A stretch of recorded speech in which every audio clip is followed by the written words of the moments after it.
Hello there. I am so glad that y'all are here tonight because I absolutely love my guest, and I think y'all are going to love it too.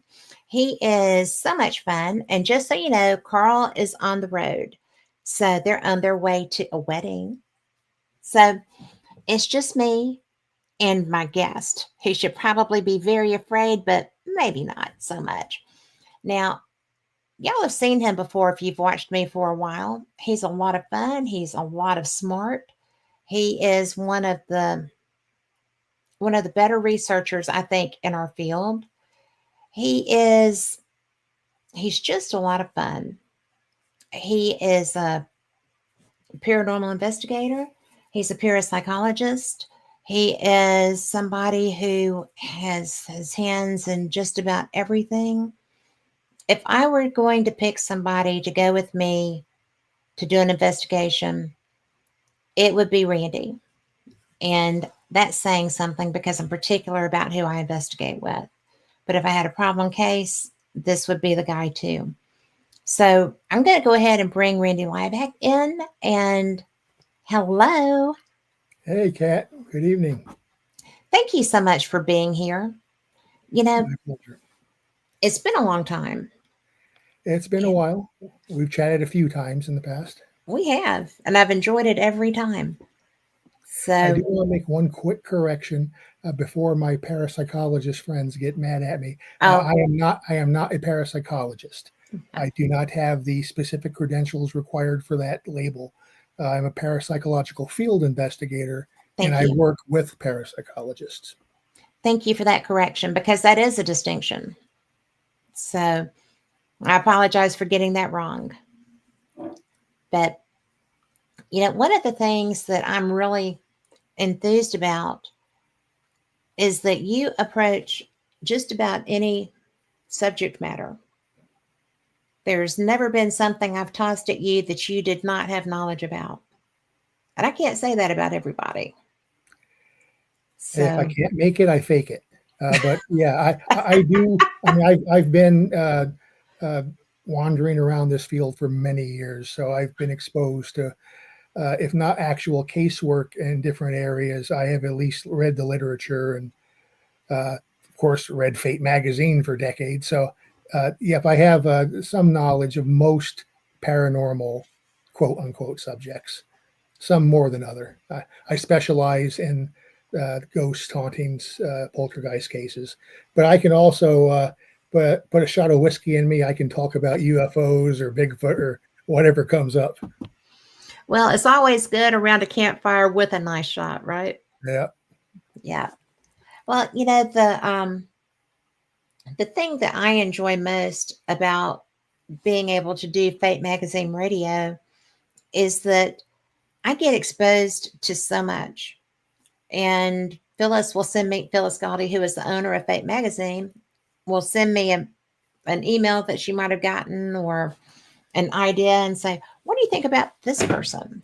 And I'm like, "Well, let's talk to them." So that just makes it even more special. I've done paranormal experience for 10 years. I've done Fate for 5, and there's a lot of overlap, but I try to make sure that that overlap is relevant, for lack of a better word. I just think it's fun. I know how blessed I am to be able to do this, and I'll take it every time. But I'm like investigating too. And I started off with just working with a team here in Birmingham that people, got together. They wanted to do ghost hunting because they'd seen the shows and all the other stuff, which is how a lot of people come here. And not a lot of actual education on the topics, right? And then I ran into this guy named Frank Lee, who you also know from Birmingham, who actually has been working on his I don't know if he's still working on his psychology degree. He may have already achieved it, or I don't know. I should ask him that. I haven't talked to him in a while. But he was going to go and get that side of our study group together. because dotting the I's and crossing the T's is a big deal when you're trying to do something and have your credibility. And that's why I appreciate so much you correcting me, because it does matter. Yep. I don't have that MA or PhD next to my name yet. So, just like being a psychologist or an Mhm. anthropologist, to use that title, you have to have the credentials. You do. But lots of people work in those fields, including parapsychology, who are not credentialed scientists, not parapsychologists. But our work is guided by parapsychologists, by the people with the letters next to their name. Well, and the knowledge base that they've and the experiences that they've come across in gaining those credentials. You know, there's so much work out there, and there's so many way that things present themselves. And what do you find to be your favorite area of study in this field? I've always been fascinated specifically by reports of hauntings, apparitions, i.e., ghosts, and poltergeist activity. And within the study of those areas, there are different scientific domains at work. You have psychology. Uh, Not everybody has the mental processes to perceive these things. You can have five people in a room, and two of them will point at the exact same spot and say, "Hey, see that lady in the green dress standing there?" and and they describe the exact same thing, but the other three people in the room don't see anything. Right. So there is something about how the mind, how the brain is wired, how the psychological processes work. So I'm fascinated by that. Why do some people experience this and some people don't? And there have been a lot of studies done in psychology indicating that certain types of personality are more prone to perceive these things. People who have a stronger imagination. It does not mean they're imagining this. It just means that capability of their mind to imagine allows them to tune in to certain things that maybe not everyone can. Uh, People who are artistically inclined and their brains are wired differently than engineers' brains are wired. And people who have artistic, whether it's art, poetry, writers, photographers, these people have more cases of being able to perceive these things. So I'm fascinated by that. Part I'm of it fascinated by also that crosses too. over into the neurological domain. Hmm. We know with poltergeist cases, there are certain specific neurological profiles for poltergeist uh, foci and potential agents. Uh, uh, People going through puberty, and their brains are starting to change neural pathways as they go through that process. Lots of times, kids who are psychic or can see ghosts, who are poltergeist agents, they grow out of it. They grow out of that ability because their brains are maturing. The wiring is becoming locked into an adult permanent network. So there are neurological aspects. There are physics aspects. If a Hmm. poltergeist picks up an ashtray and throws it across the room, and it's not just in your mind's eye, I mean, you film it and the ashtray shatters and you pick up the pieces, something physically happened. Some force Hmm. lifted that ashtray up, flung it across the room. We don't have a clue what that force is. In the field, we use the term energy uh, Yes. a lot, which means nothing. It's just it's a night we have to have some kind of word to use. So energy force is what we use. But I'm fascinated by that too. So it's all these different domains. There's a sociological aspect to it too, and cultural aspect. In some cases, people perceive and report things a little bit differently. In Hungary and Romania, you're not going to find very many reports in the literature of poltergeist cases. So you think, okay, don't poltergeists occur in Eastern Europe? Yes, of course they do, but they don't call it that. The exact same phenomena, floating ashtrays, that kind of stuff, doors opening and closing. The same cases we report here happen there, but they call it a vampire.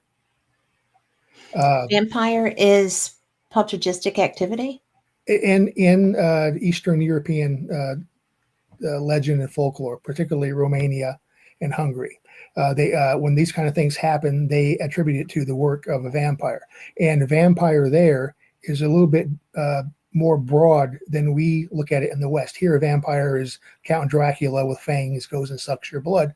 There, a vampire is a supernatural creature with spiritual powers and abilities and can cause hauntings, can cause poltergeist activities. They just don't call it that. There are other cultures where they look at things through a religious perspective, and including in the U.S., there are subcultures here where anything like that happens is the work of evil spirits or the devil. So there's so many aspects, so many lenses you can look at this phenomena through. And that's why parapsychology is a multidisciplinary science. You have to have a little bit of knowledge of all of these areas, including the parapsychological models and theories that have been developed over since the 1800s. Very few people are an expert in all these domains. You're not going to have somebody who is a physicist and a psychologist and a sociologist and an anthropologist and a neurologist working on a case.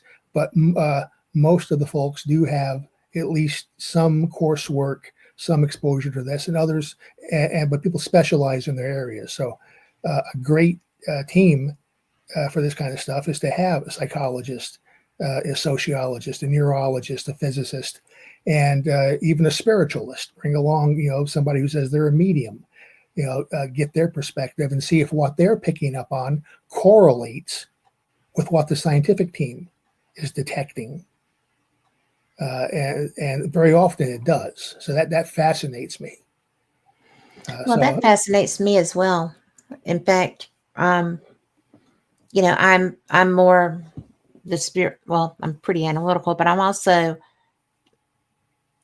have some psychic ability, and it's interesting because my research partner, who, frankly, at the time is very not, he steered away from that strongly, and yet he couldn't argue with what I was getting and experiencing when we were doing investigations. And I actually had him smudging a house one day. That was fun, but I couldn't reach.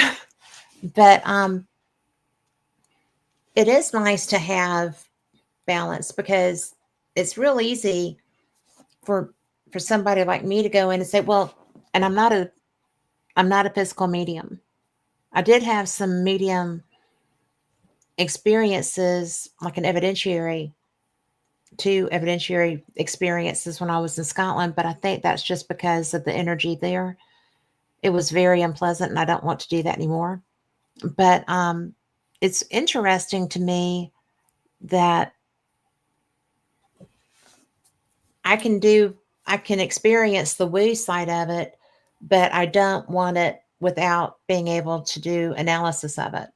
So that's why you have to be able to look at it and say, but why did I see that? Or why did I experience that? And why did somebody else on your team not?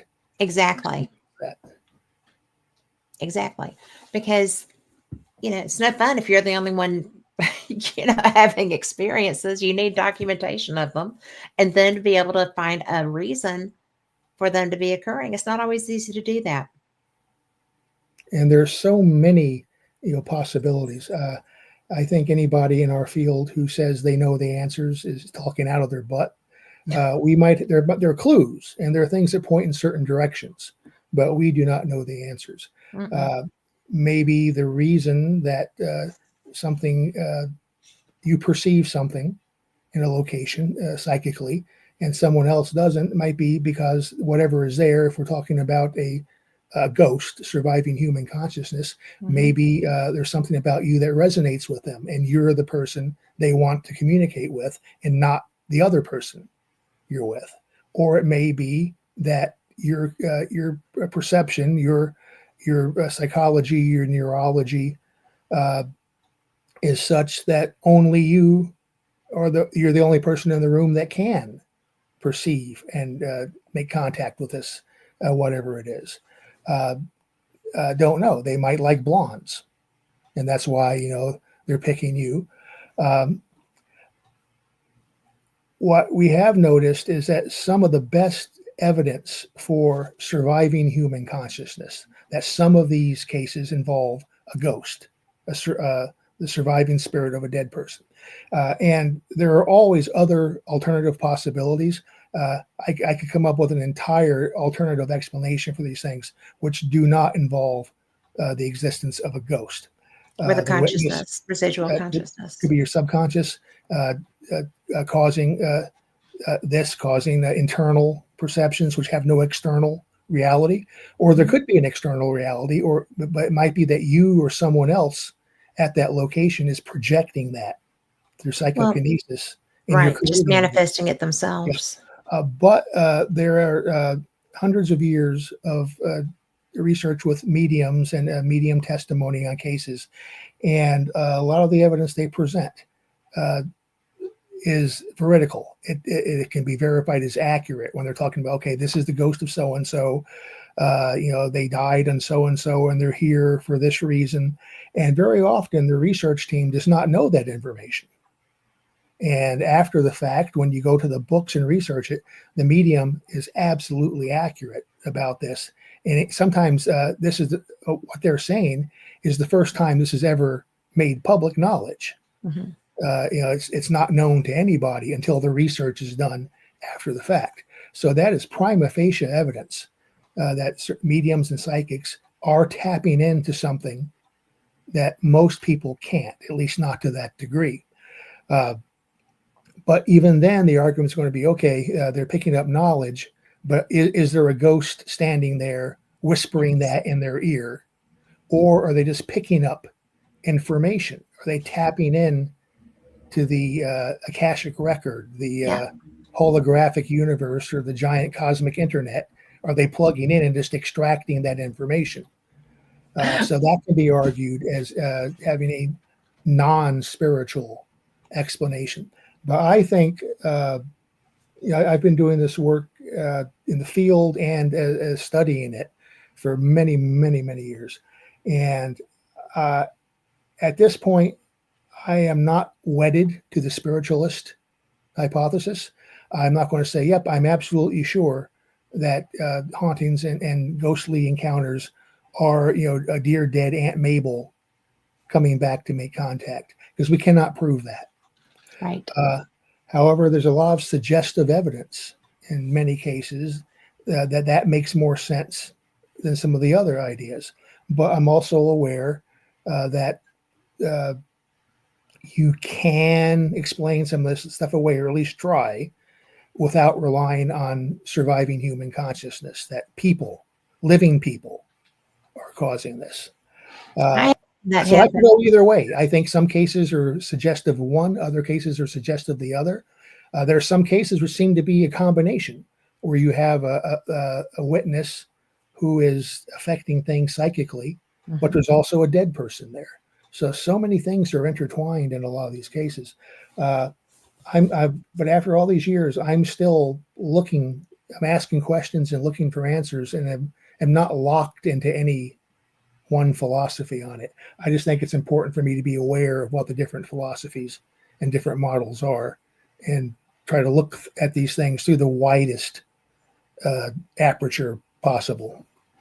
Well, that's when I make the best photos as a photographer, is when I've got enough light and I've got enough information and I can get as much into it as I need. I do want to intersperse here because we have Robert Gorman in chat, who is one of my personal heroes. So hello, Robert. Thank you for being here, and Mark and Lori too. But I just think that it's so interesting because when you're, and I don't do residentials anymore. I just I don't have enough people with me that I can always go and do that. Um, but I do like to go to locations that are reported to have activity and just experience. I don't necessarily publicize it. I don't necessarily,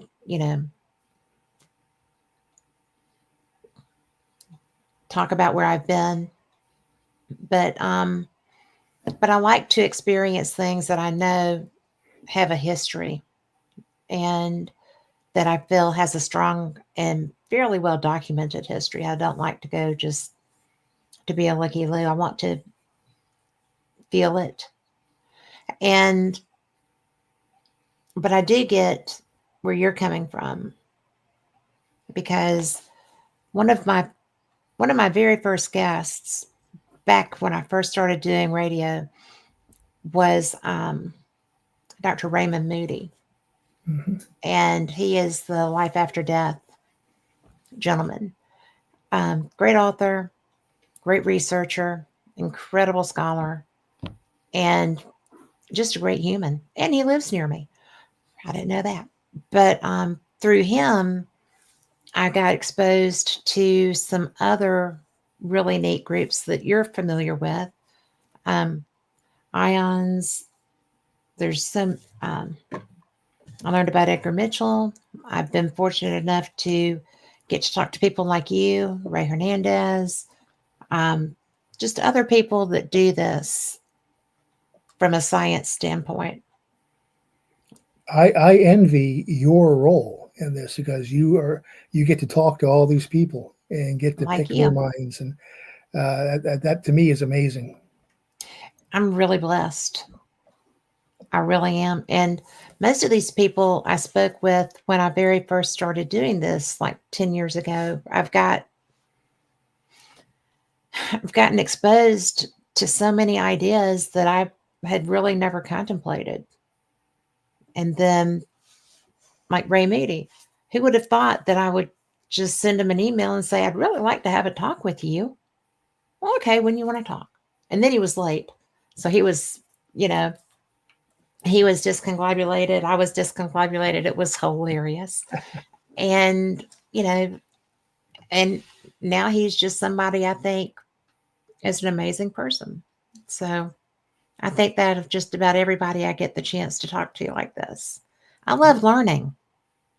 And everybody, the names you've mentioned and many others, everybody in parapsychology and psychical research, have their own ideas, Hmm. and They not do. everybody agrees. Parapsychology is not homogenous science. There is no industry standard model that everyone accepts for this stuff. There are parapsychologists. I think probably it might be a little bit risky to say probably, but I think it's quite likely that most parapsychologists do not believe in ghosts I would as agree. surviving human consciousness. They look at it more from this ESP model and psychokinesis model that the living witness is Hmm. creating this stuff. There are other parapsychologists who are completely open to the spiritual hypothesis. Lloyd Auerbach, for one, True.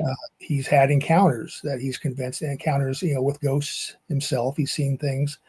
He's worked with a lot of mediums. So even within the field, there are so many different viewpoints, and luckily everybody works together, even if they don't disagree, even if they don't agree with each other completely. But Well, but they're everybody, always professional, I yeah, feel.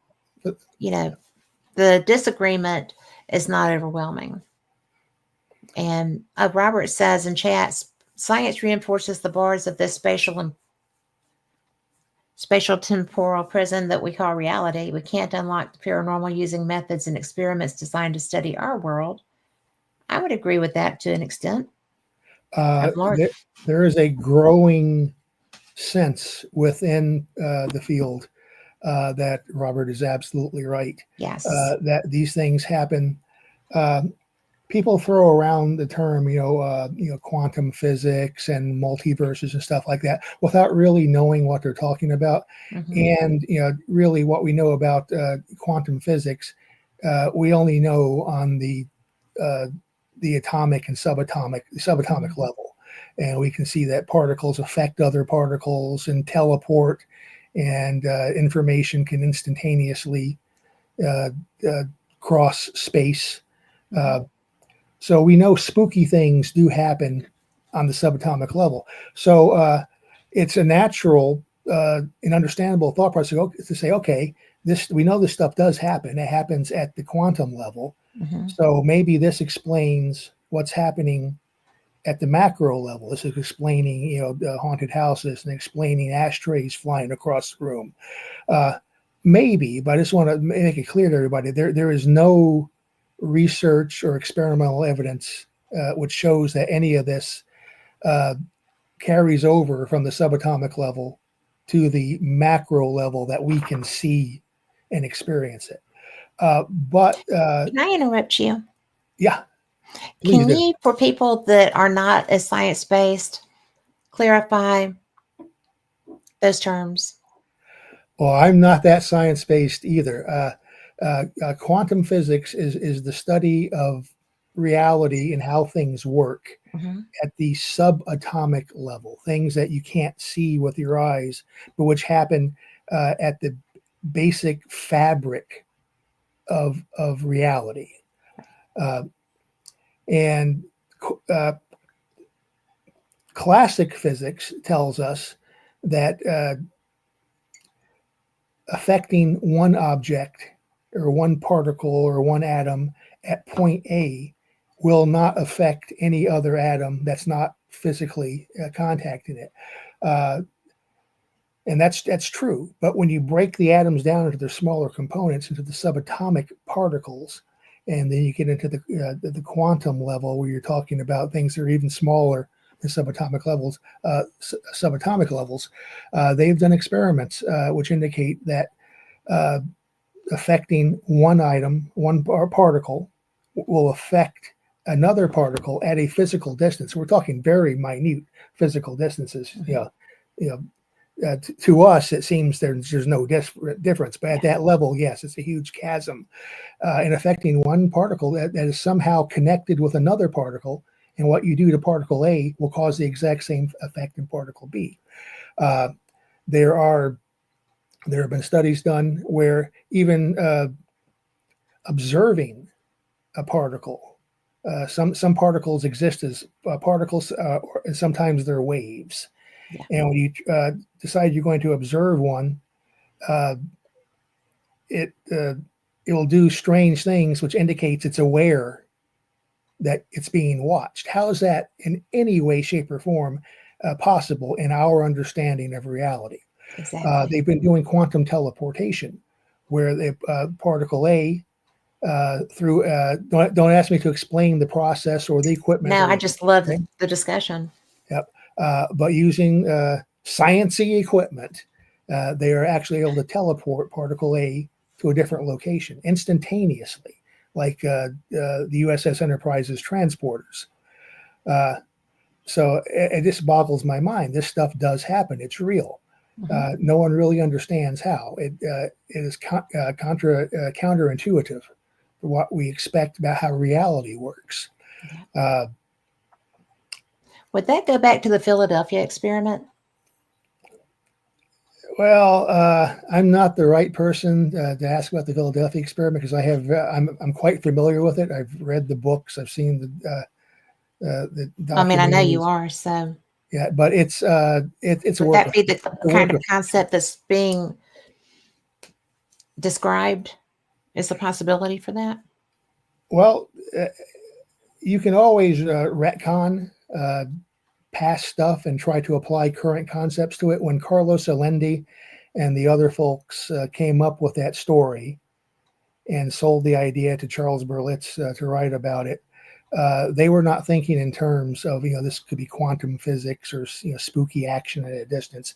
They were looking at it as manipulation of magnetic fields. This opened up a time vortex or teleportation vortex and a time vortex, and these things happened.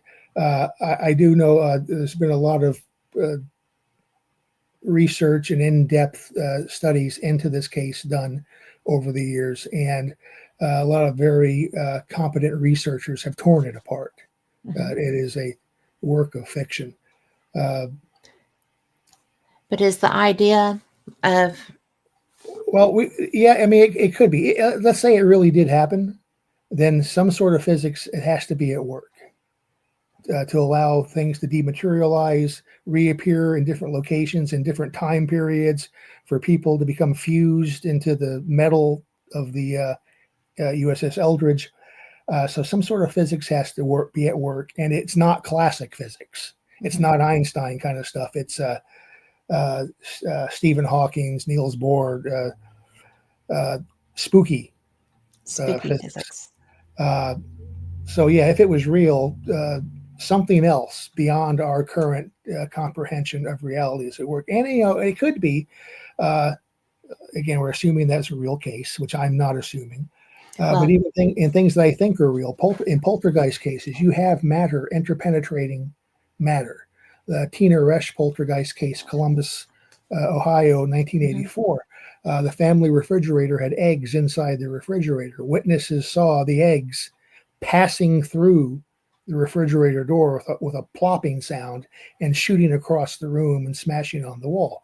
That's matter passing through matter, which is mhm. kind of similar to some of the Philadelphia experiment stuff. That was one of Bill Roll's cases that he worked. Uh, there are cases again where inflammable objects burst into flames. There are cases in poltergeist cases where stainless steel kitchen sink faucets burst into flame. Stainless steel cannot burn. It can melt if an airplane hits a skyscraper, but it will not burn. But there's fire, coming out of steel. Uh, these are things that physics tells us cannot happen, but it happens. So there has to be some alternative explanation for it, and that might very well be in the quantum level, where the reality there is not the same reality that we experience, and there may be some crossover. But again, there's no experimental evidence for this, and there's no model to tell us how this could happen. But if you observe something, you apply scientific method. Scientific method is something happens, you make notes about what happened, you say, okay, maybe this is how it happened. Then you test that, and you keep making observations, and you keep tweaking your hypothesis until you get something which is testable, and the test results keep coming up. Yep, this is what seems to be what's going on. We don't really have that in this stuff. We do have some working models and hypotheses for ghosts, dead people coming back from the grave. There's not really a model other than, hey, dead people coming back from the grave without a body. That's pretty simple. It's spiritual. There's not really any scientific model you can have for that. What about the fact that, I'm sorry, Go ahead. I got, yeah, squirrel moment. I'm sorry. But when you talk about spiritual coming back, okay, disembodied, there's not a figure, there's not a body. And yet, often there is an impression of a physical being, even though it's not a living human. Are they just, is that just a simple manifestation? And how does that hit a psyche to allow them to present that? In general, our concept of this is that the ghost has no physical material. Uh, there's nothing there you can photograph. There's nothing there that's reflecting light so that the human eye can see it through a normal vision process. Um, in most cases where people see the ghost, and usually it's a person they see, they don't see a glowing person wearing a sheet type thing or misty. There are cases, there are outlier cases where people see mists and shadows, and I That's think true, some of those yeah. are legitimate experiences. But 99% of people seeing apparitions uh, throughout recorded history have been seeing somebody three-dimensional, full color. They just think you're seeing a regularly living person Hmm. until it fades away or until you blink and it's gone. Hmm. But again, in those cases, it's two, three people in a crowd see it, the others don't. So what's being seen is not vision. Nothing's reflecting light, because if it was, everybody would see it. Hmm. So we think that when you see an apparition, or I see an apparition, I've not seen one yet, and I've got my fingers crossed, but it's a psychic impression. You are seeing Okay. that through ESP, Hmm. uh, either because there's something encoded or recorded in the local environment, like a videotape recording, and At the stone tape kind of you have the thing. psychic ability to play that back. And there probably would not be a ghost there. This is something that was recorded by living people a long time ago, either trauma, fear, or just repetitive action over years and decades. It seems that in some locations, not all, can record itself, Hmm. and some people, not all, can play that back in their minds. Uh, in a case where it's a ghost, dead Aunt Mabel has come back to say hi, and you see her, we still think it's psychic. A dead Aunt Mabel is sending you a psychic message or transmission. I'm here. Sorry. I want you to see me, and this is how I look, and you pick up on that. But it's So being that you can processed. recognize me. Yeah, so it recognize you, and it's being processed. It's coming through you psychically through whatever mechanism that happens, and we do not know. But it's the final processing appears to be happening in the visual imaging area of your brain. So what you wind up finally seeing, quote unquote, looks just like anything else you would see. It looks like a living person again until it disappears or Until fades it's away. not there. Yep. And very often it's been observed that when ghosts appear like that to somebody that can perceive them, they appear differently at different times. Sometimes they'll be wearing different clothes. Sometimes it'll appear different ages. If I have Aunt had that. Mabel Yeah. died when she was 80, once she might appear like that. Another time she might appear how she looked when she was at her best in her 20s or 30s. I've had people, and I feel like that's what they were trying to do, was try to present the best them that they could. Yeah, I mean, Like, if you or I came back from the grave, let's say I come back and I want to say hi, cat. Uh, yeah, I'm going to want to look my best, because it's because if a ghost is surviving human consciousness with personality, then they're still people, just without a body. sure. So I would still be me, you would still be you, and uh, we're going to want to appear looking good. That's probably why ghosts wear clothes. There are not many reports of naked Well, I would ghosts. certainly be wearing clothes. Yeah, we don't think there is ghost clothes out there that they go put on, but since what you're perceiving is an image they're sending to you, Hmm. they're going to It's how send an they're image within sharing their own themselves with clothes. you. Mhm. I have a lot of questions in chat, and it's really going to be a lot of fun for you. The dog agrees And too. the doggy dad is home. Um, Robert Robert has been part of Fate magazine forever, and so he actually, when we were back in, hey Margetti, so we were I'm going to start with this one, but when we were talking about the Philadelphia experiment, Robert said, "Sorry, I debunked Carl Allen in Fate magazine, the October 1980 issue." I don't know who Carl Allen is. I'm assuming you do.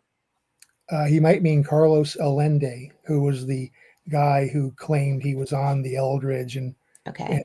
reported all this stuff.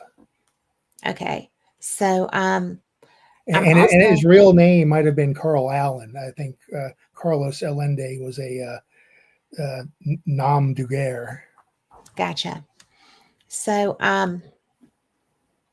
he had wanted me to ask you about airports. Okay. Apports are very common phenomena in poltergeist cases, not so much in hauntings and ghost cases. But Okay. an apport is something that appears out of nowhere Which from is some so weird. unknown location. And poltergeist cases, you'll have. I've worked poltergeist cases with apports, with coins and rocks appearing. Um, Never seen one pop into existence, but I've heard them and caught them out of the corner of my eye when they go whizzing past. I do have colleagues I've worked with who've actually seen these things appear midair, and you'll have again coins. uh, sometimes religious items. Uh, One case, the group I was working with back in the 90s, they were working a case where hosts, the Catholic wafers you put on your tongue during communion, the hosts were popping into existence from empty space in a closed room. And the team collected dozens, if not hundreds, of those, which there is no explanation for it. That's an apport. Uh, in some apport cases, uh, you'll have objects appear which have obviously traveled a distance. You'll get a gem or stone which is not indigenous to the local area. That is something that only exists on the other side of the country. Sometimes rare coins will appear. Coins from the 1700s, 1800s from other countries. Sometimes very, very valuable collectible coins with monetary value behind them, and they just are popping left and right in a poltergeist location. So I poltergeists would have be no open to that. concept of value and expensive items. Right. Uh, some cases, and a good guy to talk about this kind of stuff with is a UK colleague of mine named Darren Ritson, who's worked some really high strangeness poltergeist cases. He could tell you about things that might disappear from you're in your house and apports start popping in from out of nowhere. But then across the city, across the country, or on the other side of the world, there's another house where those objects used to be sitting on somebody's shelf and they just popped out of existence. Wow. So That would be so trippy. yeah, a valuable coin in Uganda disappears, and the guy says, where's my valuable coin? And it appears in somebody's house in Des Moines, Iowa. So when it goes away, it's called a deportation. Okay. When it shows up, it's an apport. And one, I just didn't realize they this were so varied. all kinds of stuff. And in many cases, when it's something solid like a stone or a coin, if you touch them right after they appear, they're noticeably warm, sometimes hot, but usually warm. What does that mean? We don't know. Brainstorming it, it might be that whatever kind of spooky physics as they work, the energy being required to cause that to happen heats up the object possibly as a Well, side of the process. that would be probably the most logical thing, that it's not just an automatic, just bop, bop, that it would be friction of some type. You would think. I mean, we don't know. Think. So it's Possibilities. Possibilities, trying to apply our understanding of how other things, in our reality work. But the rules that govern this kind of stuff might be so far outside of our reality that it's we don't even pointless have a to try clue. to explain things. But isn't it fun when you're trying to find them? I mean, This is all fun. I I know, mean, right? I think so too. I love it. Yeah, and I don't want to come across as saying, "Oh, this is all just about looking at brain scans to see what areas of the But brain those are are fun firing too. up." Those are fun It, too. it is interesting, but if and we do need scientists who just focus on that to help try to do their little piece of the puzzle for us. But the joy of being a generalist, which I am, and looking at it from a multidisciplinary perspective, Mm-hmm. A little bit of a jack of all trades, but master of none. Yeah, but you sure are fun to talk to. I like looking at it in the big picture kind of thing, Yes, which I think you see all aspects. You go, wow, okay, it could be some of this, could be some of that, but what is happening is amazing. And the fact that we are exposed to it and sometimes encounter it and are in a position to actually at least play around the edges of the science and try to contribute to some understanding. Even these discussions, we're helping to contribute to at least brainstorming that put thoughts in people's heads. Hey, I hadn't thought about this possibility before. Or maybe somebody in your audience after the show, we'll talk to somebody else about it, and they'll compare notes and expand and come up with ideas that we haven't thought of. And, that's kind of the whole reason we do these things. You know, you you research, you write, you study, you do everything. And people need to know what people like you are thinking. That's why people put out papers, that's why people present. And for somebody like me, I go and find people like you, right? Like you and yeah, Ray, one, all these people. And because I'm so curious, and my listeners are too. I mean, I did this when it was Paranormal Experience 10 years ago, and I had never had a dream I would be hosting Fate, right? So to be able to have the access, and because people want to share that, people like you're not trying to do this in a void. You're trying to get information and share that and put it out there. And you mentioned Lloyd, Professor Paranormal himself, he is trying to educate everybody. And I cannot voice enough the respect I have for you researchers that are sitting there doing what is a lot of times really dry work, but you're finding so much information and you're able and willing to share it, I, and you do it in such a way that it's interesting and people want to come along. I think I can best describe what I do. People say, "Hey, Randy, what do you do in the field?" I'm not a Ghostbuster. So, because if I found a ghost, the last thing I want to do is bust it and get rid of it. I want to No sit doubt. I there, want it there. want to talk to it, and you know. Yes. But I think what my best role, not being a scientist, but being exposed to the scientific fields, and I work and I'm friends with parapsychologists. I'm friends with Mhm. Lloyd. I work with parapsychologists at the SPR. Uh, Yeah. the I think my role or reason to exist in this field is to siphon and distill some of the scientific stuff, which most lay people, I think, may not have been exposed to, and try to convert that to language that I can understand and that other people can understand. Yeah. And rather than talking about sounding like I'm on an episode of Grey's Anatomy talking about neurological things And firing. I'm glad you don't do that.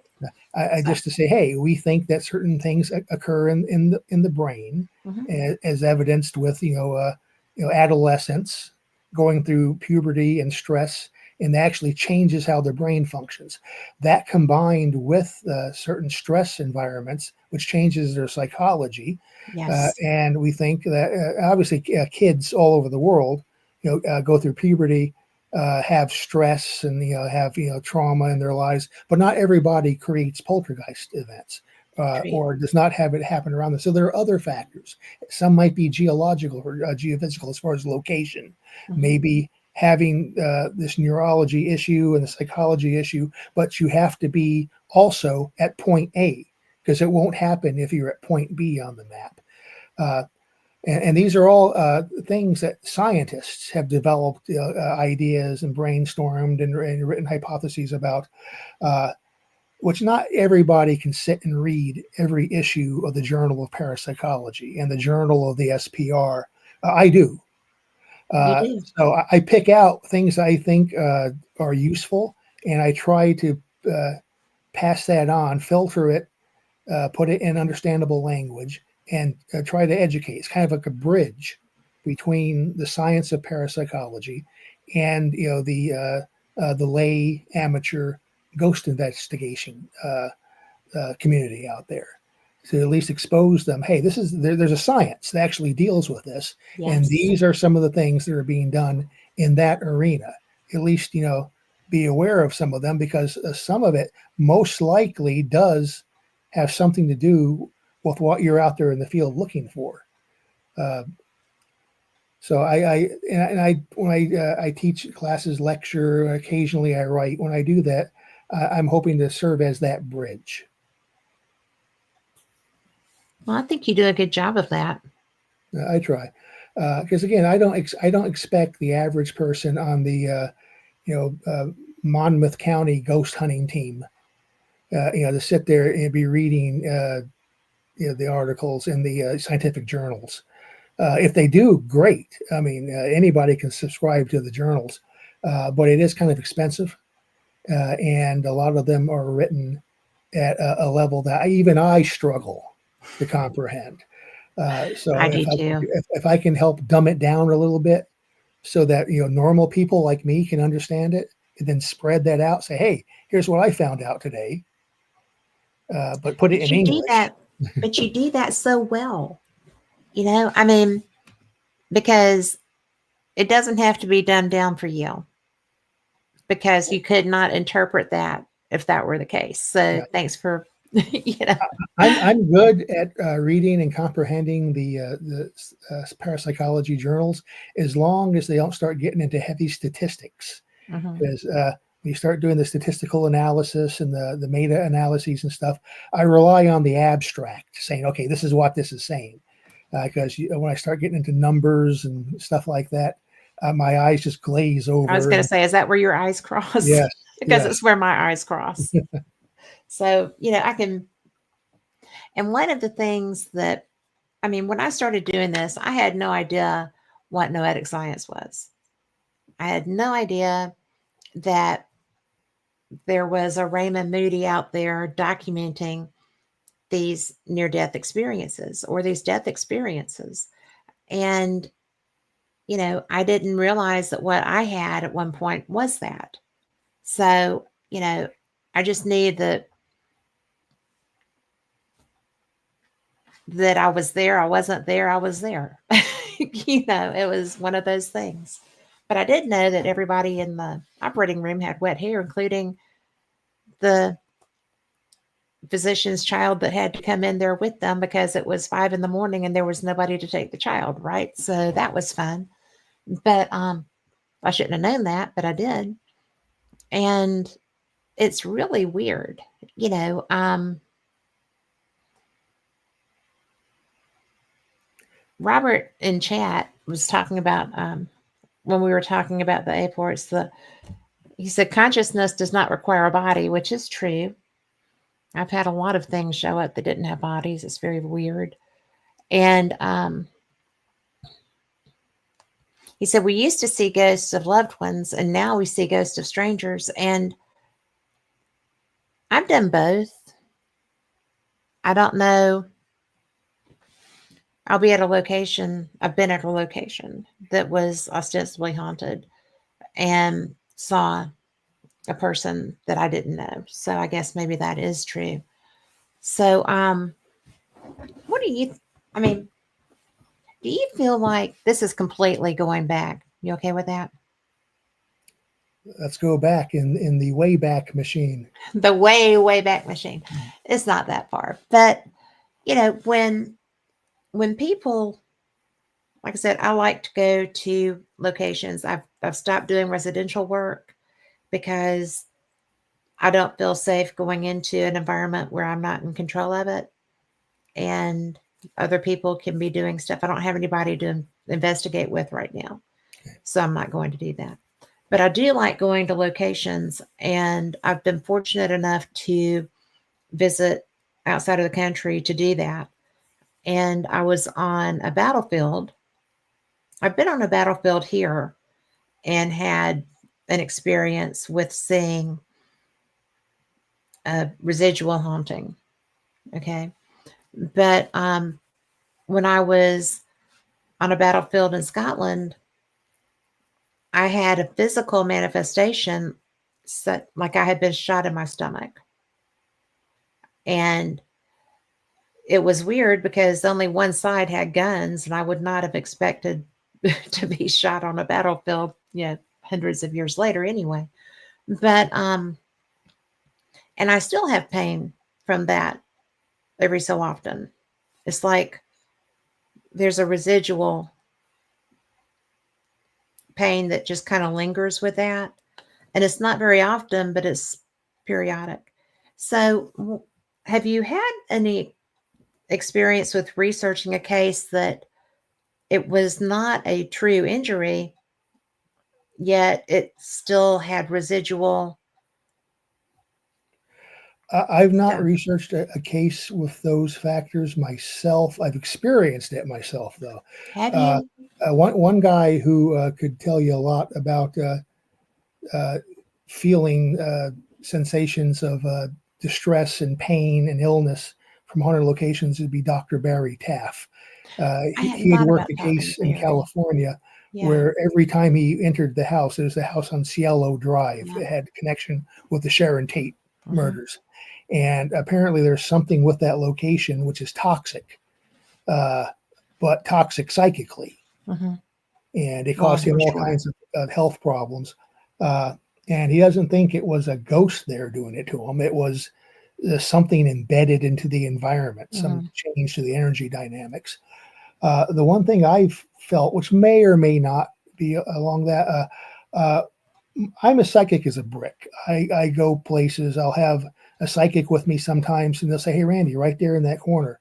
Uh, and so I stick my meters down there, and I've actually gotten readings. Uh, Once I was working with a, a psychic who's no longer with us, but his name is Peter James. He was prolific back in the 90s and early 2000s. And I worked with him on a case, and we're at a house, and he says, "Randy, right here in the corner, right down there is a little girl." So I stuck my trifield meter, magnetometer down there, and the needle started going crazy. And then he's gone. She's gone, and the needle stopped. But I didn't see anything. I didn't feel anything. He said, "Put your hand there. You'll feel a tingling." I did not. Other people who were there did, and they said they felt it. I don't think I'm wired. However, I've been a few places where I've actually felt stuff, and these are public areas. Hmm. One was Gettysburg Battlefield. I was Yeah. in the Farnsworth house, and the attic of the Farnsworth house there was a sniper, I think a Connecticut sniper, and he was shooting into the town, and he caused the one civilian fatality during the battle. Jenny Wade Hmm. was in a house down the street a ways, and they think the bullet that killed her went through the door of her house. They think it came from the sniper's nest in the attic of the Farnsworth house. So I'm doing a ghost tour, and they're showing us around the house, and we go up into the attic, and I'm sitting. Had to find a place to sit on the floor, so I'm sitting near a window because it was a space where nobody else was sitting. And the tour host said, "Hey, you're sitting in the exact same spot where the sniper was," and he fired through that window. And uh, even before she said that, I was starting to feel very uncomfortable. It was feeling nauseous Oh. before she said anything. Before I knew I was in the sniper's nest, and as the time went on, the lecture went on. I kept saying, "Hurry up, get over it, hurry up and get over this, because I'm going to throw up." I just know a wave of nausea that I couldn't control. Finally, the group got up to move somewhere else. As soon as I got up and walked away from that window, the wave of nausea was completely gone, instantaneous. I didn't like slowly get better, didn't fade away. Boom, just like it when it came on. So I don't know, who knows, but I've always thought, maybe was I picking up some residual sensation of terror and fear of some young sniper in that window in the 1800s who was so scared that he was trying not to throw up. He was feeling nauseous. It Maybe I'm makes picking it up on makes that. as much sense as anything else would. Yep. Uh, It and other really places is. I felt stuff not like that, but in New York, French Quarter of New Orleans, Mm. I've walked into different buildings, and as soon as I've crossed the threshold in a couple of places, it's the instant, whoops, Toto, we're not in Kansas anymore. Time to go. Something palpably changes. The air gets denser. Uh, your hearing changes, like you're inside of like you're underwater. Do you Uh, know where those places were? Do you know the name of some of them? uh, I wrote them down. One was there are several voodoo shops. Uh, Yes. And one of these was in a voodoo shop. And when I walked in, I felt that, and my legs started like wobbling, like Yes. electricity, and my legs were shaking and Was buckling. it a large voodoo shop? Oh, I don't remember. It was one of the major ones. Rob Zombie. There's Marie Laveau's voodoo shop. There's Doc Zombies. This Rob might have been Zombie this. does that to me. I cannot. It might have been Doc Zombies. I walked in there and I had to leave. And but the thing was, I didn't realize what was going on. The reader in the back was doing a reading, and I was there with some, adolescents that had wanted to go to a, and their parents were with them. And so we're sitting there, and when I walked in the door, this woman behind the counter was like, and just deadlocked on me. And I was like, "Yeah, hey, how you doing?" And when I went to the back of the store where the other checkout place was, where the girl was looking at the candy skulls and stuff, I could feel a palpable wave coming from the area where I found out the reader was. And she was reaching out. And it was very disconcerting for me because I'm not dark, but that was. And I mean, I hadn't even seen the woman, I just felt her. And I was just kind of like, we need to go. So let's go ahead and pay for that and let's get out the door because I felt like it was focusing on the younger people. And was, I felt like I was perceived as protecting them. So I was a problem. And all of this stuff, which I had no idea. I'd been in that shop several times, but I've never been able to go back in it and even stand inside of it because the energy that comes at me is just so, I don't know if they recognize me or if it's just something that they set up. I have no idea how that works. Do we have But time for a short anecdote yeah, about that? always, Uh, you have I was another hour. You got as lots in of anecdotes. as in New Orleans, and was going on a ghost walking tour throughout the French Quarter. The tour started at Doc Zombie's Voodoo House, Hmm. and as you got your ticket, and they passed out these cheap plastic Mardi Gras beads that they said were blessed by the resident voodoo priest for protection as you're wandering through these haunted areas. So he's passing out these cheap white beads to everybody. The guy looked like he would be somebody from Doc Zombie's voodoo house. He looked like a voodoo priest. He Yeah. hands me the beads and he goes, "You come here, come here." Pulls me aside, says, "This is not a joke. You wear these. You need to wear these beads. They know you're here." So, Yes. okay, that's interesting. It pulled me aside, no one else, and he did not know who I was. He was not. He didn't recognize me from something, most Yeah. likely. Uh, they pulled me aside. Wear this for my protection. Okay, did the tour. Nothing happened. Uh, got home back to New Jersey, and it got home late from the airport. So I opened up my luggage, and I had all my ghost hunting gear with me. So I had tri-field meters, Geiger counter, a bunch of things that have flashing lights and go beep. So I took all that stuff out, put it on the floor next to my bed. Everything turned off because I'm not stupid. I don't waste batteries, and I can't sleep when things are going beep beep beep beep and lights are Nope. flashing. So everything was off. Next morning, got up, went to work at the police department. Came back at like 4:30 p.m. Walked into my apartment where I lived alone, and no one else was in the apartment or had been in the apartment. All my gear is laying on the floor next to the bed, all lit up, going beep beep beep beep beep. And the Mardi Gras beads are laying on the floor next to this stuff.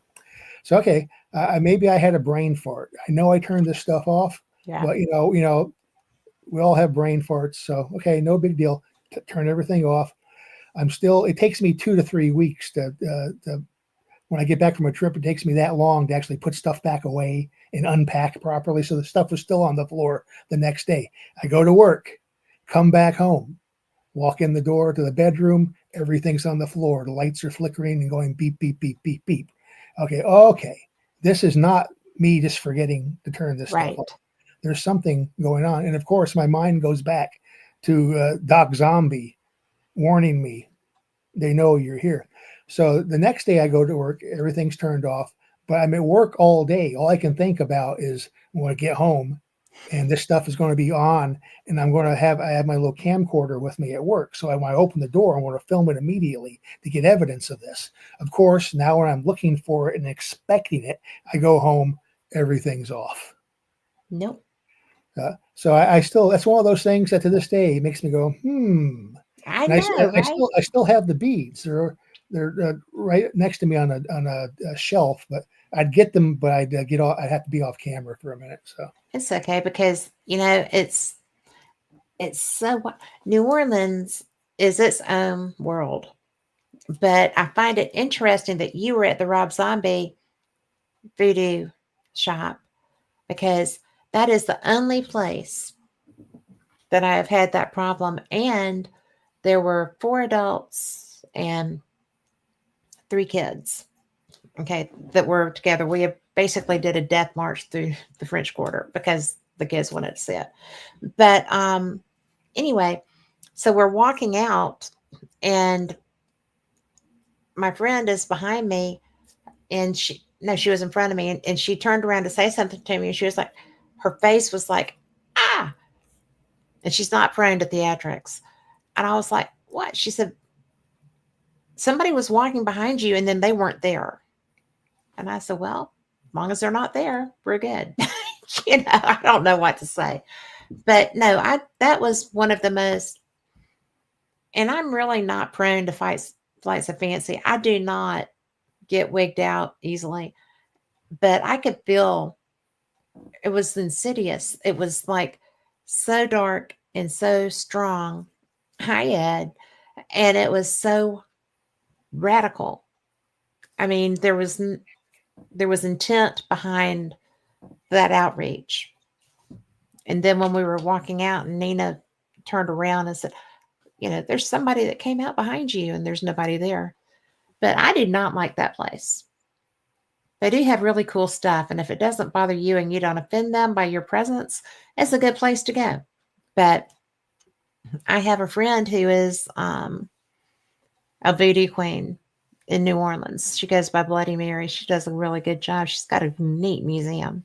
But it's really, I've been around her. I've done her tours. I've gone everywhere with her. I've done, investigated at her museum.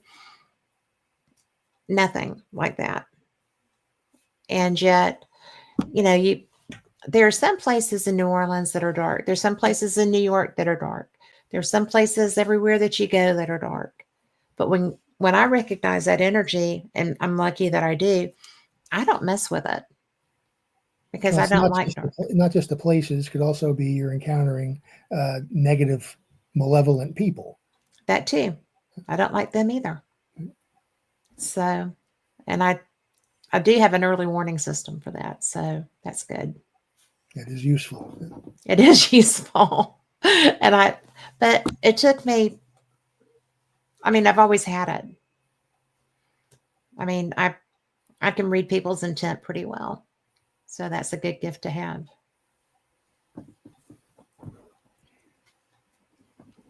And I've Yeah, lingered on I've it. been to New Orleans maybe 5 times, I think 5 or 6 times.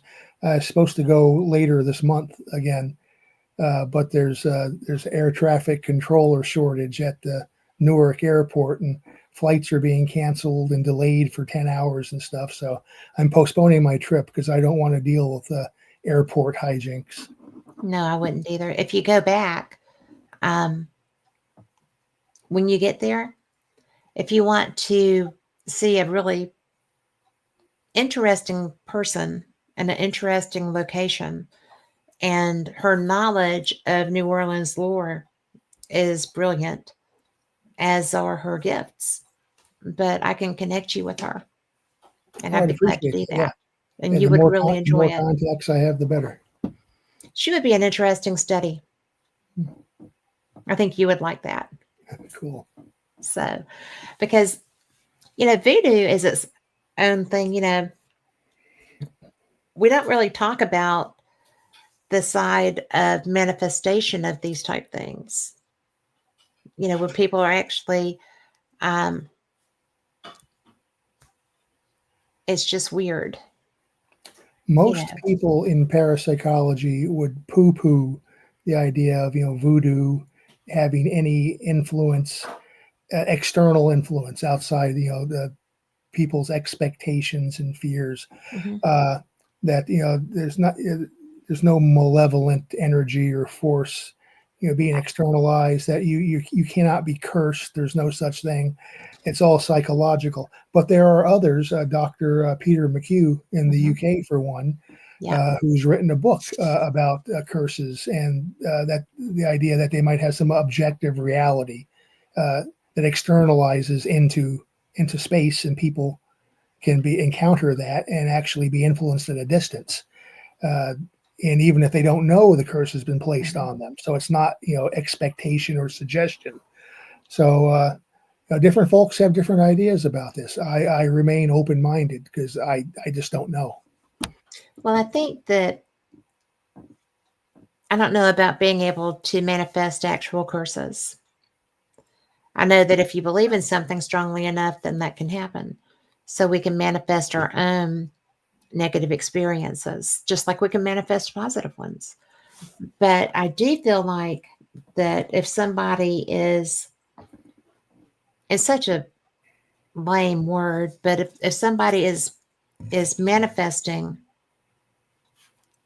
with negative intent, I feel like I feel like that's a dangerous thing to do because what you put out comes back if you really believe what they're supposed to. But I think that it's really naive to, because it's energy work, and energy work is a thing. People can manifest different kinds of energy, in my experience. So, as a faith or a practice, maybe I wouldn't be, you know, that person.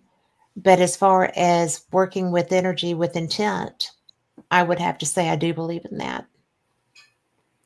And that energy could be done, bright light energy, or it could be something dark Absolutely. and negative.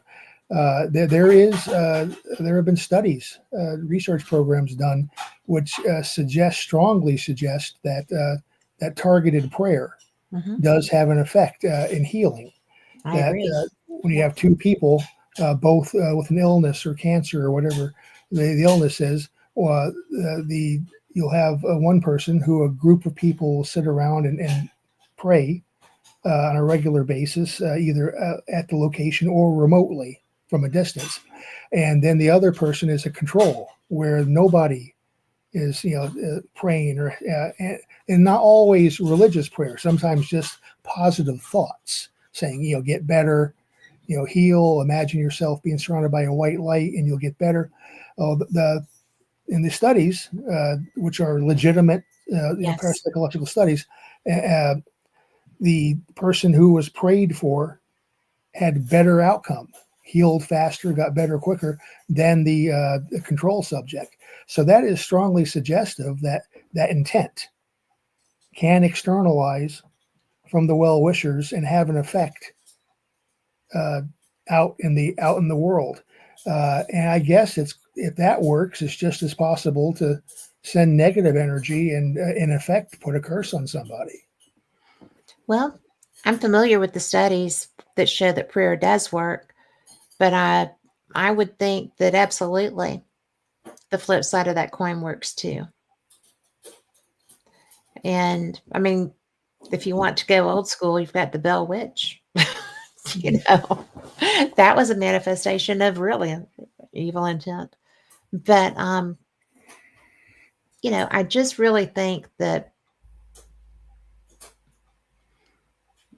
intent and manifestation of that is an absolute thing.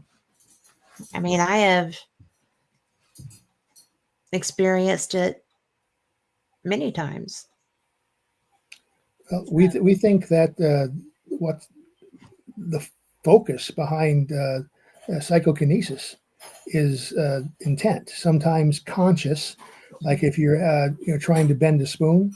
Now, a Yes. lot of people, they think bending spoons, they think Uri Geller, and they think Uri It's a Geller real thing. a fake, but it's a real thing. Yes, Uh, I've got a uh, spoon that terrifies my husband in my sugar jar. yep. Lloyd hosts parties every now and then Yes. where the people, and you just get into a party mood and you're having fun and you go bend, bend, bend, and damn thing's bent. So Yes. that's conscious intent, which is affecting, the outside world. And we think in poltergeist cases, it's subconscious intent. Hmm. The agent, the stereotypical adolescent, not always adolescents. There are poltergeist agents in their 80s, and there are ones, But again, they're still brains changing. yeah, that is true.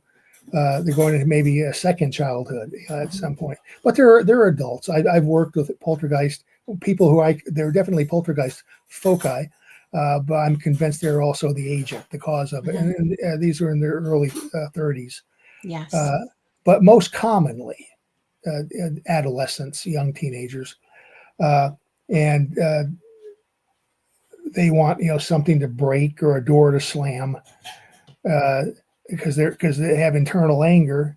But rather than getting up and slamming the door because they know they'll get their ass kicked, Yeah. they're just subconsciously they're sending out uh, force.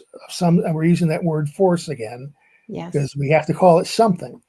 But they're not doing it consciously, and they're as scared as everybody else when it happens because they don't know their subconscious mind caused it to happen. Uh, Yeah. but But I it's think, intent. It's intent. yes, Intent apparently has a lot of potential power behind it. I think so. And, it's when I was an adolescent, my grandma, who was New Age before there was New Age, and who probably is where everything that I've ever been able to do came from, because my cousin, who I just met on Facebook last year, found me and sent me a message and said, I'm your fourth cousin on the Duke side, and we have a lot of the same skill sets, and I'd really like to get to know you. And I was like, what kind of skill sets? Well, abilities. And so that to me was, it was weird and kind of cool, but she's just like me. I'm So picturing Liam Neeson saying, "I have a particular set of skills." I do have those too. No, I'm just kidding. They're useful, but I don't use those. But sometimes just the threat of it is enough. I think that it's interesting because this is a woman I've never met ever. She is someone that, I mean, my grandma didn't really communicate much with her family down there, South Alabama, once she was here. And it's just really funny. So I would love to have been an adolescent with this cousin and compared notes, right? To see if, because it was puberty. I mean, I had experiences as a kid, but the puberty was such a delineating period because it was like, yeah, this is fine, and I knew things, blah, blah, blah, blah. And then when I hit puberty, it was like, whoa, everything went haywire. And it was just the energy, the hormones that made the energy rock the rock the world of a lot of people at that point. But Added fuel to the fire. oh my goodness, it did. So when you've oh, Robert Gorman, you have a good night, and I'm so glad you were here, and be blessed. Good night. So I am, just, I love these conversations because with you, I never know where we're going to go. And so now here I am talking about my fourth cousin that lives in South Alabama that I've never met, who's just like me. But heaven help the world, right? So, but Have you done any studies, or do you know people who have done studies, um, individuals who were kind of like us, we're similar, but we have no idea. We didn't even know the other existed. I've Yeah. not done anything involving that kind of work. I have read anecdotal stories about it. Uh, in fact, there's a magazine from the UK called Fortean Times, Yes. which has a section called "It Happened to Me," kind of like a Fate's report from the readers. And there are lots of reports like that, that people are contacted by a cousin or a brother or somebody they never knew they had, and then the similarities when they meet each other. They've gone to the same career field. They both play the violin. They're both married to a redhead named Sue. Stuff like that, which is amazing coincidence. Absolutely. But it seems to be more than coincidence, and uh, in in many cases. There's some kind of energy field connecting both of them in another state or in another country, but their lives have followed parallel paths to Mhm. an amazing degree. Well, when she reached out, we both have children of similar ages. Our youngest are very similar to each other. The family history of those youngest is very similar. I mean, it blew my mind. I'm not much of one for, you know, coincidences that much. And the odds of this person finding me on Facebook were surprising. Yeah. But it is kind of fun because she had um, a friend had some haunting happening in her house and they caught stuff on their security camera. And so she sent me the footage, and I'm like, oh, who is that? Because you could see a woman in a coat come in a doorway and walk through the living room. Wow. And the people that were commenting on it were like, oh, well, that's it, whatever. That's the door she used to come in. And look, that's her house coat. And I was like, I'm seeing this, right? It, and that is unique. I mean, as I said, the general parapsychological model is that a ghost can't be filmed because it's not reflecting light. Right? So it's very rare for something like that to happen and be filmed, a figure walking. Well, it was more of a glide, but I mean, it was obviously a figure with a coat. And so I didn't know who these people were. I mean, she just brought me in on that chat, and I'm like, look at that. So anyway, I got to experience this figure moving through the room. And Which you never would have seen if she had not found you and reached out to you. yes, Yep. so to me, that was like bonus. Have a cousin, and I get ghosts. So, you know, for a ghost hunter, that's a lot of fun, as you would know. So, That could be a but TV show on Discovery Channel, Ghost Cousins. well, I don't know about that. I've been on TV once and it was not my favorite thing, although it was very cool. But, it was, I like doing this more. So it was, I like doing this more. I'd rather go find people and talk to them that I like, so than be on TV Problem of being on TV is you're not in control at all. of the editing of what they present, how they make you look. So any TV appearance is always a gamble that you can have a coherent conversation on camera like we're having here, but Right. when they show it on TV, it can make you look like you're you know some mad scientist nut job. Have you heard me talk? But it was actually a lot of fun. It was about an experience I had at a friend's jail. And it was my first experience really at her jail. And I'd gone to do a live show. and I offended the ghosts that lived there, and they let me know. Uh, And I was just kind of like, no, you don't get to talk to me like that. It was, I did kind of get fired up because they were messing with my equipment, my recording equipment, because I was going to do a live show. And so I was just like, you've got to, and it just kept getting worse. I had a producer at the time, and he was like, I can hear everything. I'll let you know if you need to leave. A few minutes later, he said, you need to get out of there, take your stuff. But she has a portal, and so she turned it on. And I was just like, you're going to have to start. I am too mad.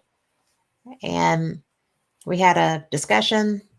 And when I said my piece, the spirit voice through the box said, really? I'm like, really? Not here for my help. I've got a 9-hour drive home tomorrow. Da, da, da, you know, and it was just like, and ever since then, every time I go, it's a pleasant experience. So, was not the first time, but it was every time since then. So, because I had found, I know that sounds crazy if you aren't a ghost hunter, you probably would be shocked that you can communicate with them quite like that. But, you know, it's so easy to do that for me. And I think it is for a lot of people. You know, you can't run screaming from the building and never be able to go back again. And my friend had that. Yeah, that's where I went to see my friend. So it was freaky though. Have you had something that made you absolutely just go, holy crap, this stuff is real? I don't, I not with 100%. Uh, Really? yeah, I've not had an absolute because, as I mentioned, every model. Oh yes, this stuff is real, definitely. I have not had anything that has convinced me that there are ghosts. I don't have psychic ability to have communication with them like you do. I've never filmed anything because that's exceedingly rare.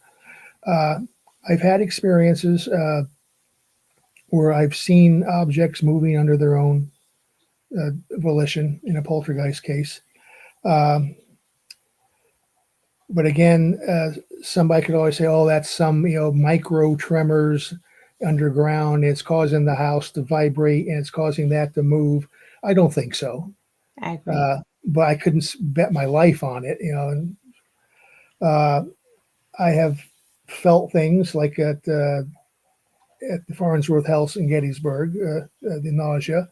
I felt the stuff in New Orleans at the voodoo shop.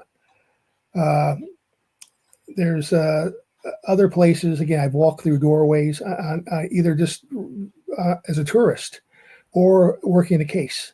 I've entered a house and there's just a sensation of density and Yeah. pressure.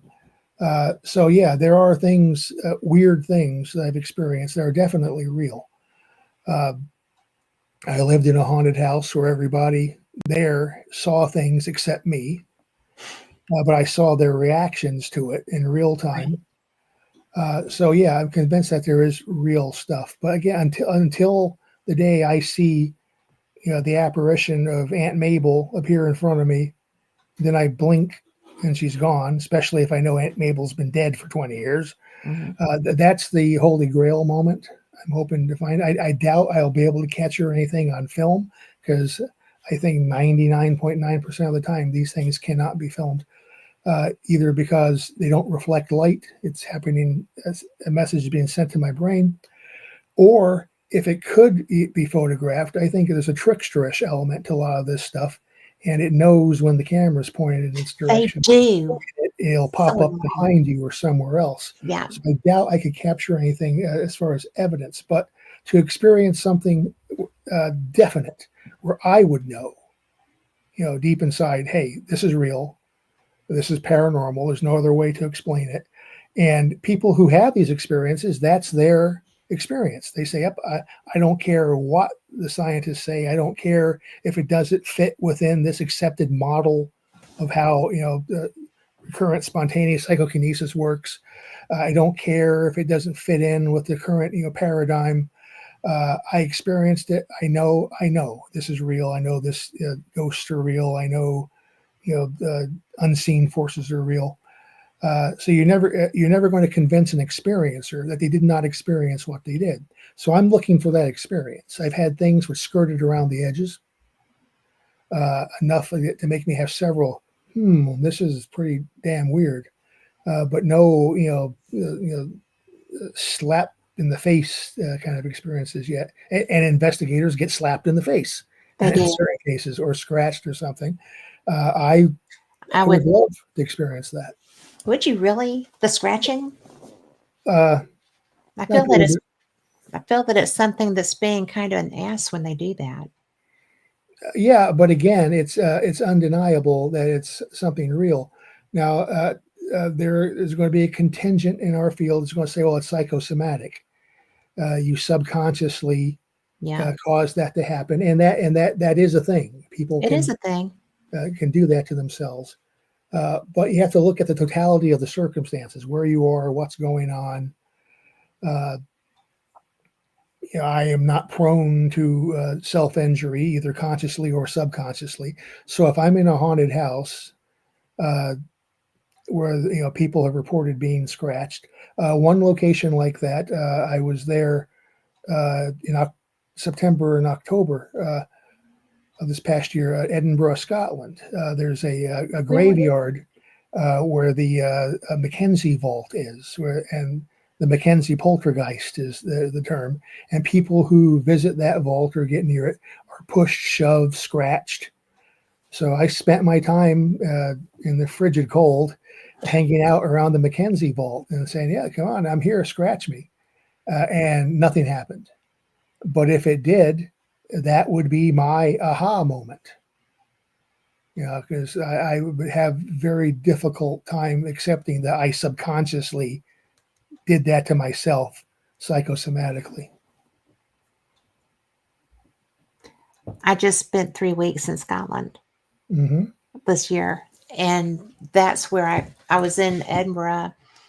The first I had two of those experiences. The first was at the Writers Museum, um, and I got hit in the back of the head.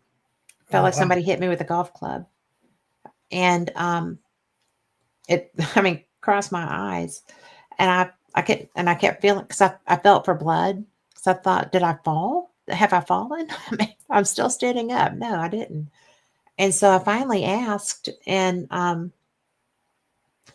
mean, because it was a private, just us, and so I asked our guide if anyone. I said, "Has anyone ever died of a head injury in here?" I'm sorry to ask that, but and she just kind of looked over at our friend, and she was like, "Well, yes, a man slipped and hit his head on the marble stairs going out, and they brought him in and paid for his medical care and stuff, but he succumbed to his injury." And I was like, "Well, where was he?" And she's like, "Well, the paperwork for his bills and stuff is in the room you just walked out of." And I was blown freaking away because I didn't know what else to ask. I didn't know how to say somebody just nailed me in the back of the head with a golf club or something. But my co-investigator, Lori, who's in chat, looked over at me. She's like, "What is wrong with you?" And I was like, "I just got hit in the head." And because she saw me reach, and I guess I went pale. And that was the first time I've ever had a physical manifestation of somebody else's symptoms like that. And and then there was an actual backstory to go with that, which blew Hmm. me away because the people that were there's faces when I asked that question were dumbfounded. I mean, and they just kind of looked at each other and looked at me, and then she told me.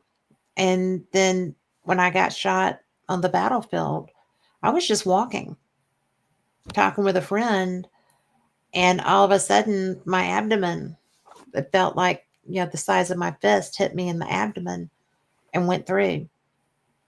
And, you know, the English were the only ones with guns there at Culloden.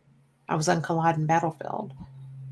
And so it was in an area where I'd been told, sometimes there's activity here, but I wasn't focused on that. I was chatting as I was walking across, down the path. And so it completely took me by surprise. And again, I don't have residual from the head, but I still have residual from the abdomen. So, and I've got to tell you that I don't really want that skill set. So if it could just go away from this point on, I'd be fine with that. I have no idea what initiated it.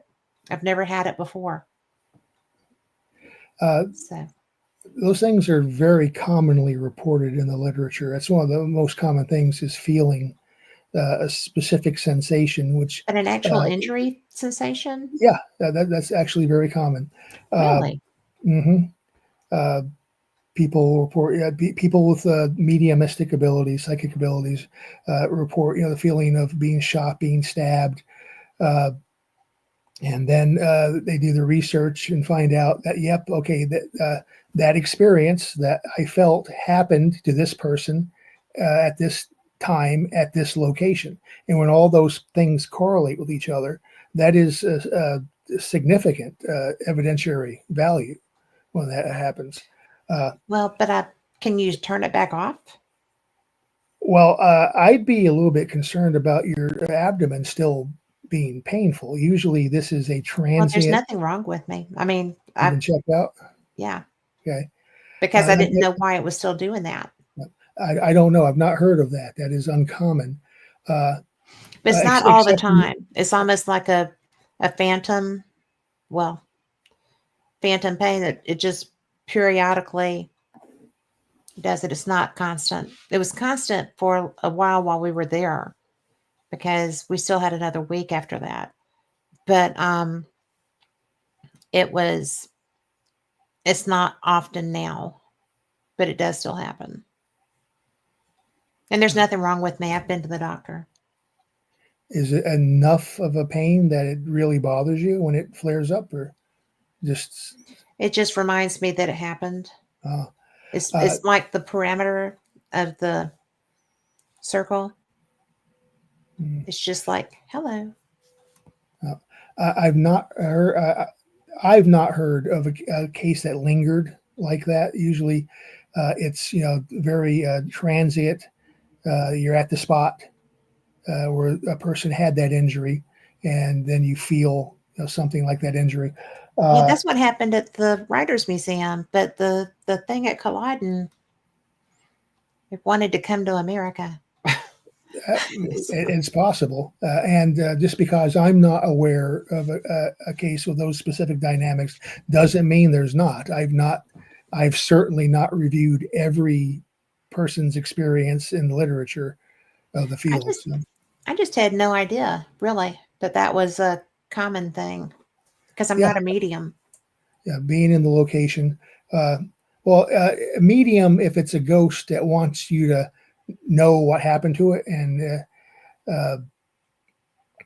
it could leave you a message through an EVP, saying I was shot, or it might just give you the sensation of what it felt like when it was shot in the gut. Um, it is a common thing. That's if it's a ghost. Most likely, though, it's a place memory. The Okay. person was shot or injured at that location, went through so much terror and pain that he somehow imprinted the local environment uh, Okay. with that, and like in a residual haunting, you're picking up residual, Pain. not just images, not just sounds, but it can also be sensations and feelings. Uh, Well, I am good. It. I mean, I'm very much empathic to people's pain. So so this could be just a hyper energized version of the same thing, I rather than didn't just like it. generally. Well, I wouldn't like that either. That's very disconcerting. And but I'm surprised that I didn't know that was so common. Well, none of this stuff is common, like uh, car accidents. Car Right. accidents happen every day, hundreds around the country. Hauntings and encounters like that are relatively rare altogether in the big picture. Not every house is haunted. Not every battlefield, you know, people have experiences there, but there are some that do. There are a certain number of houses that are haunted. Not everybody can perceive or experience these things, but certain people can. You're one of these people. Uh, so, but within the plethora of specific phenomena that are reported at haunted locations, feeling pain, feeling sensations, which often corresponds to known, documented, specific injuries to someone who was there, someone who died there. Well, there are 1,465 Jacobites that died there, and they weren't the ones with the guns. And 500 British died there who did have the guns. So there was a lot of death to choose from there. So it was really, I mean, it was surprising. I was shocked. It But, definitely caught you off guard because you were not expecting that. well, both of them did. And I decided that if that's what an experiential medium is, I'm done. I'm not going to be that anymore. Everybody could just go away and leave me alone. So I don't mind telling stories, but I don't really want to have that kind of experience to Yeah, tell. and I think the feeling, the pain, physical pain issue is probably most common with mediums. There are reports mediums say, "Oh, I feel a horrible pain in my eye." It turns out the person they're talking to got shot in the eye during a battle, so they do pick up on things like that. And so I'm assuming in that case, since it's a medium talking with a spirit, that the spirit is just sending that transmission to them. Hey, this is what I felt. Want you to feel it too. Yeah. It was just, you know, I wasn't I wasn't looking for that. I had not invited that. I was just, I mean, at the Writers Museum at that point we were just doing a tour before we investigated. Seeing the rooms and, you know, just touring the Writers Museum. And I did not anticipate that at all. That was not on my bingo card for the trip. And I was just like, it is interesting because the energy in Scotland, you were there. The energy there is so it's very strong to me. And very few places did I not feel like there were experiences around. I I love Old Town Edinburgh. I could walk there 24/7, wouldn't be nervous, wouldn't be scared. But some of the places have such energy that it's why Greyfriars, Greyfriars Cemetery there was one of the really active places that I felt, but And not in a I bad spent a way. lot of time there trying to feel something at Greyfriars, and uh, nothing came out to play with me, and I didn't pick up on anything. The places I felt like a weird sensation that things had changed, as in Old Town, they have all those closes, those Yes. Oh my dark gosh. uh, corridors and alleyways, Hmm. and in a couple of those, I felt like a weird, sensation. And a There's couple of them have reputations for being haunted. I think Mary's, Mary uh, King's Close. yeah, That was actually, and I went in there and did a tour, and it was. Did you go down? I did not go down. No. It would be worth you feeling it because it's not necessarily the hauntings, but the energy there. Because people lived there so many different times because they had to go underground because of the bombardments. That's why the closest the underground living is down there. Mhm. People were down there in fear. People were down there. I mean, families living in one room, and they dumped their waste over the sides out the, going down. And smallpox was prevalent through those. There was so much illness through there. And the there were a lot of I was particularly drawn to a place called Advocates Close. I never got to go down into it, but that particular one just called me. So if you go back, check that one out. I But plan on going back. Yep. oh, good. You know what? If you ever go to Scotland, you'll always go back. Yep. That's what I was told. And so far, haste ye back is what I hear all the time from my friends. And I'm like, I'm trying. So, I want to go back to Edinburgh, spend some more time uh, doing specific ghostly stuff. The last fall, I went. I had my wife with me, mhm. and she's terrified of all that stuff. So a lot of the places I wanted to do and snooping around, I couldn't really do because it would terrify her. Uh, but I'm going to go back on my own. I want to spend some time in Edinburgh, then go out to Inverness for a few days, go Nessie hunting. Uh, I went to Fort Augustus when I was there, and was out on Loch Ness for a couple of hours. But I need to spend more time with Nessie. Me, a bottle of scotch, and Nessie. That's the there is trifecta. there is a person there when you go to where the restaurant was, which was closed when we were there. But there's a guy, and he is the Loch Ness hunter, and he has like an old Airstream there. Oh, Steve Felton, I think his name is. Yeah. Knock on the door, and he will come and talk to you. Ah, And my friends laugh at me because I'm a beach girl. And so anywhere I go, if there's water, I'm putting my feet in the water. And I did at Loch Ness. cool. And so it's really the that water, it's cold. I'm used to the Gulf of Mexico. But the energy of that water, because there are divers everywhere, it's so pretty. Um, you will absolutely enjoy spending time with them. Yeah, good. He was actually on my list of people to make contact with. I know he makes and sells little ceramic Nessie. Nessie things he sells. Well, Uh, I didn't get to talk to him, but my friend Mikey did, Mikey Thompson. And so definitely knock on his door okay, sounds like a plan. and he will come and talk to you. There's also a Scottish UFO and paranormal conference there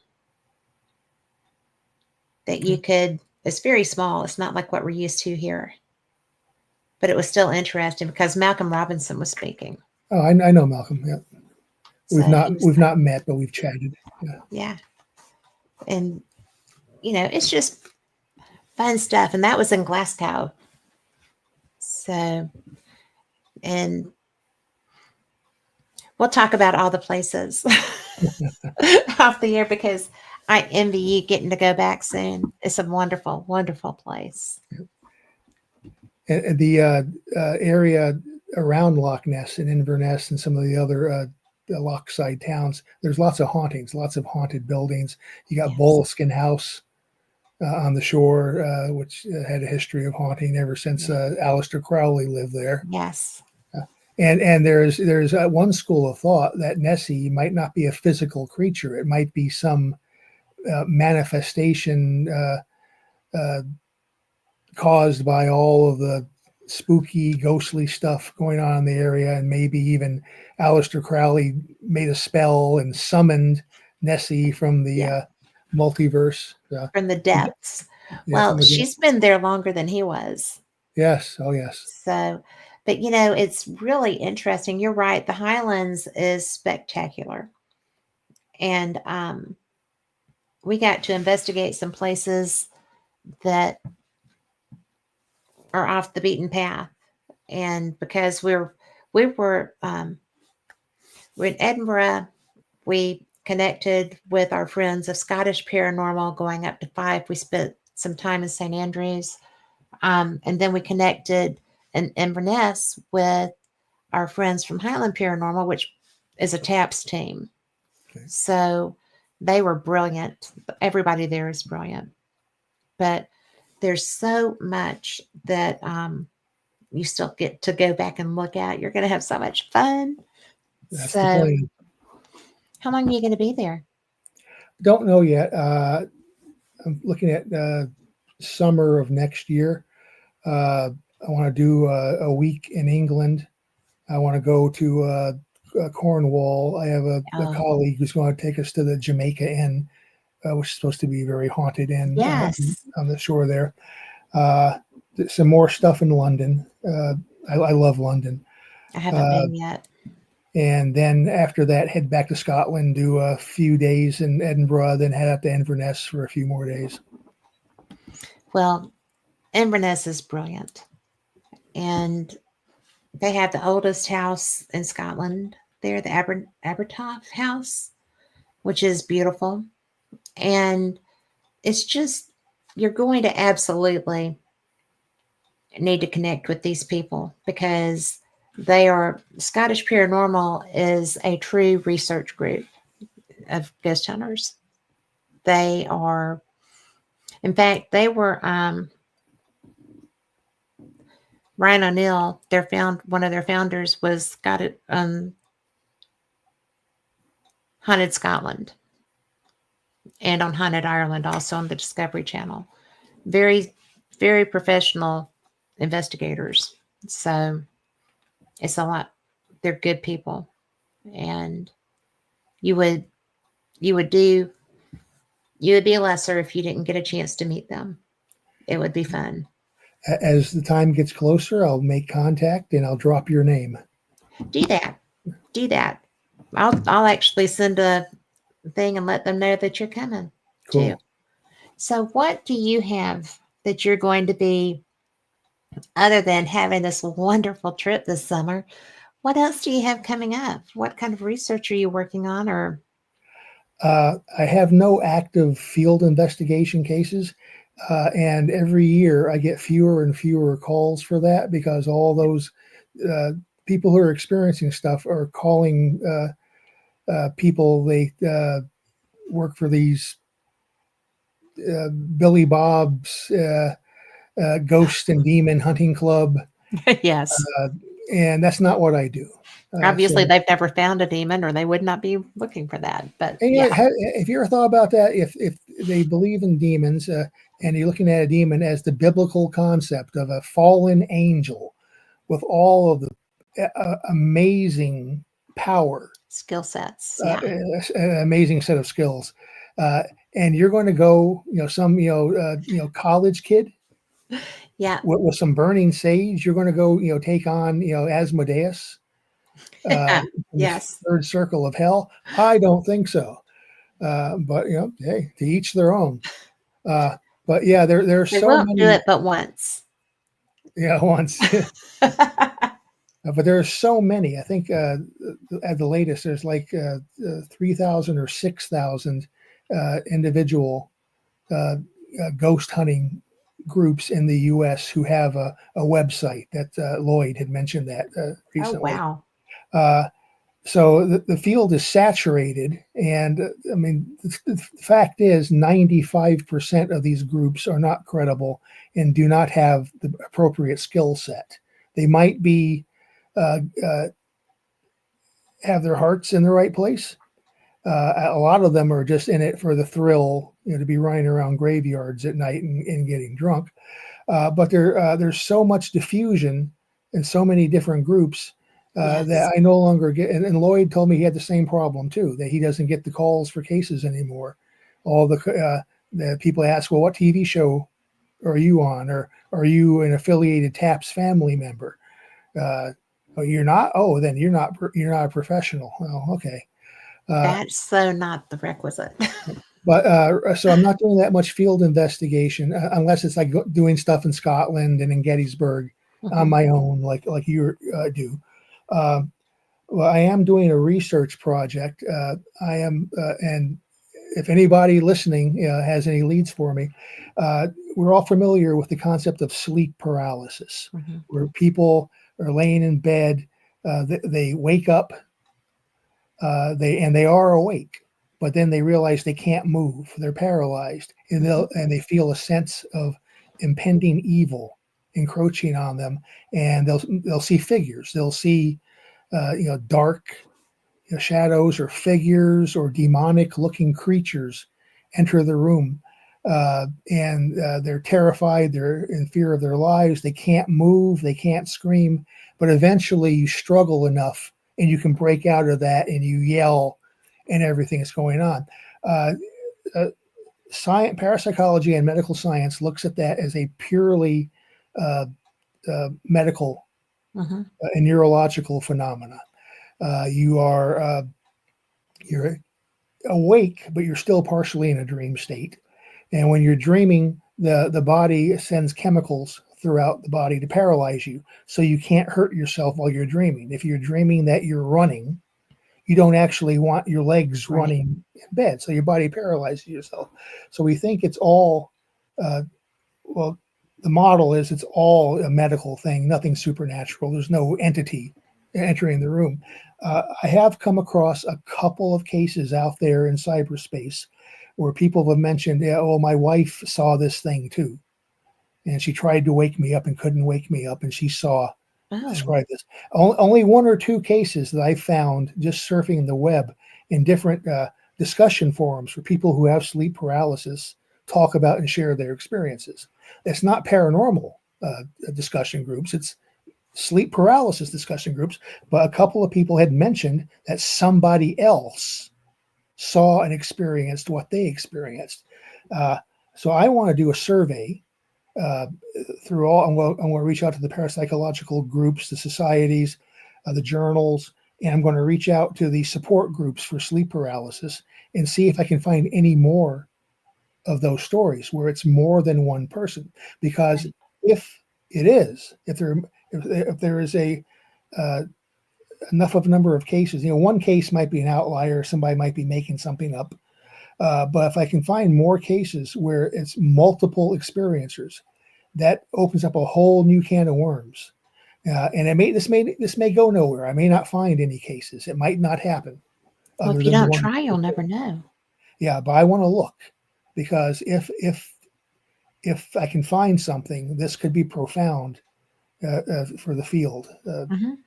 Multi witness, multi experiencers. So Well, uh, that's gosh. what that's what I'm going to be delving into. Well, you'll have to keep me up to date on that. That's interesting. If it goes anywhere and I find anything, I'll definitely talk to you. Thanks. Well, thanks for talking to me now. My pleasure. I have enjoyed this so much. I really appreciate your time Thank you. because I know that our listeners do too. So, I've got your website on everything that I use to promote the show. Do you want to go ahead and give it to them here? Okay, it's ghosthunter.iwarp, iwarp.com. And I think that's the I've got that website. right. It's ghosthunter.iwarp .com. because I'm warped. So I thought it was the appropriate I website. wasn't going to go there, but okay. And you can also just search for my name on Facebook and find my Facebook page, and you can follow me there. And read his work. Also, you can find on the website, you can find some of his papers on his Facebook page. And I just appreciate you. I have forgotten just how much I enjoy our conversations. We're going to have to do this again soon. Definitely. All right.